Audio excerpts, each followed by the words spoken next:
నమస్తే. బీసీలకు రిజర్వేషన్ అని చెప్పేసి అసెంబ్లీలో కూడా కులగణన జరిపిన తర్వాత బిల్లు కూడా పాస్ చేయడం జరిగింది. సో ఆ బిల్లు ఇప్పుడు పార్లమెంట్కి పంపిస్తాం. హైదరాబాద్లో మా పాత్ర అయిపోయింది. ఇప్పుడు పార్లమెంట్లో పంపించి పార్లమెంట్లో ఇప్పుడు బాల్ అనేది బీజేపీ పార్టీ కోర్టులో ఉంది.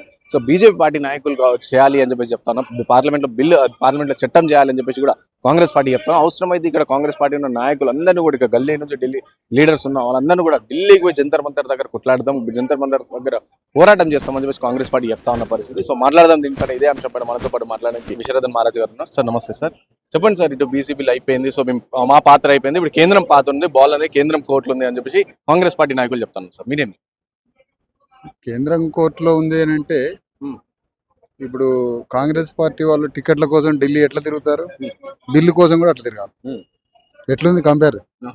వాళ్ళ టికెట్ల కోసం ఎట్లా తిరుగుతారు ఢిల్లీ, ఈ బిల్లుని అమలు చేయడానికి కూడా ఢిల్లీ ఆ విధంగా తిరిగి రేవంత్ రెడ్డి ఢిల్లీలోనే ఉండాలి.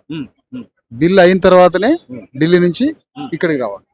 అది ముఖ్యమంత్రి పాత్ర లేకపోతే కాంగ్రెస్ పార్టీ ప్రతినిధి, ఏ ప్రతినిధి అని కావచ్చు, ముందు ఆయన ఆ బిల్లు పాస్ అయ్యేంత వరకు కదలకుండా ఇక్కడికి రావాలి. ఆయన అక్కడికి పోకుండా ఇక్కడే ఉంటే బీసీ నాయకులంతా ఢిల్లీకి పోతారు, మళ్ళీ ఇక్కడ ఉద్యమం మైనస్ అవుతుంది. మరి ఇప్పుడు ఏం జరగాలి? ఇక్కడ తెలంగాణ ప్రభుత్వంలో విద్య, ఉద్యోగ, స్థానిక రాజకీయాలే కాదు, తెలంగాణ సంపద, తెలంగాణ రాజ్యం, తెలంగాణ బడ్జెట్, తెలంగాణలో ఉన్న అన్ని రంగాలలో బీసీ ఎస్సీ ఎస్టీలకి 80% వాటా కావాలి. అదే కదా మీ నాయకుడు రాహుల్ గాంధీ పెట్టిన కులగణన సిద్ధాంతం. ఆ సిద్ధాంతం యొక్క అమలు ఏమిటి అంటే తెలంగాణలో ఉన్న రాజ్యము, రాజకీయ ప్రాతినిధ్యము, సంపద, బడ్జెట్ అంతా డిస్ట్రిబ్యూషన్ జరగాలి. దీనికోసమే ఇక్కడ మేము భారీ ఎత్తున పెద్ద ఎత్తున BC SC ST Telangana JAC ఒకటి ఫామ్ అవుతుంది కొద్ది రోజుల్లో. దాని తరపు నుంచి మేము ఒక భారీ పోరాటం చేయవచ్చు. అంటే ఇది బీజేపీ పార్టీ ఏమో చాలా సందర్భాలు చెప్పింది బీసీ సీఎం అది చెప్పేసి రాష్ట్రంలో ఎలక్షన్ రాగానే చెప్తాను. సో అలాంటి పార్లమెంట్ లో బీసీ నుంచి సపోర్ట్ ఉంటుందంటారు సార్? ఎందుకంటే ఇప్పుడు 8 మంది ఎంపీలు కావచ్చు, 8 మంది ఎమ్మెల్యేలు కావచ్చు, వాళ్ళు కూడా పెద్దగా దీనిపైన మాట్లాడిన పరిస్థితి. బీసీ సీఎం ఏంటి? ఎవరు బీసీ సీఎం అన్నది? ఎవరు? బీజేపీ పార్టీ చెప్తా ఉంటారు ఎలక్షన్ టైంలో రాగానే బీసీ సీఎం ఉంటుంది అని చెప్పేసి. అలాంటిది కేంద్రంలో మాత్రం వాళ్ళు ఏం మాట్లాడే పరిస్థితి కనిపిస్తుంది. అవునవును. బీసీ సీఎం అంటే బొమ్మ సీఎం అంటారు దాన్ని. బీసీ సీఎం అంటారు, బీసీ బొమ్మ సీఎం. దాని కొమ్మలు రెమ్మలు మొత్తం దింపడానికి మేము రెడీగా ఉన్నాం.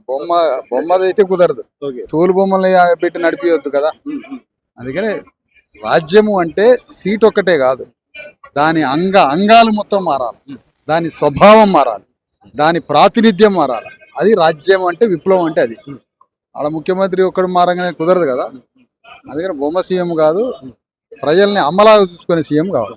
సో సార్ ఇది బీసీ సంబంధించి 42% రిజర్వేషన్ అయితే లోకల్ బాడీ ఎలక్షన్ పదే చెప్తారు. సో లోకల్ బాడీ ఎలక్షన్స్ వరకు పరిమితం చేస్తారా? విద్యా ఉద్యోగాలు పరిమితం చేస్తారా? లేకుంటే రేపు ఎమ్మెల్యే ఎలక్షన్ కావచ్చు, లేకుంటే మంత్రులు కావచ్చు, వీటన్నిటి కూడా ఈ రిజర్వేషన్ కల్పించాలని చెప్పి కూడా డిమాండ్ చేయబోతుంది చేసి.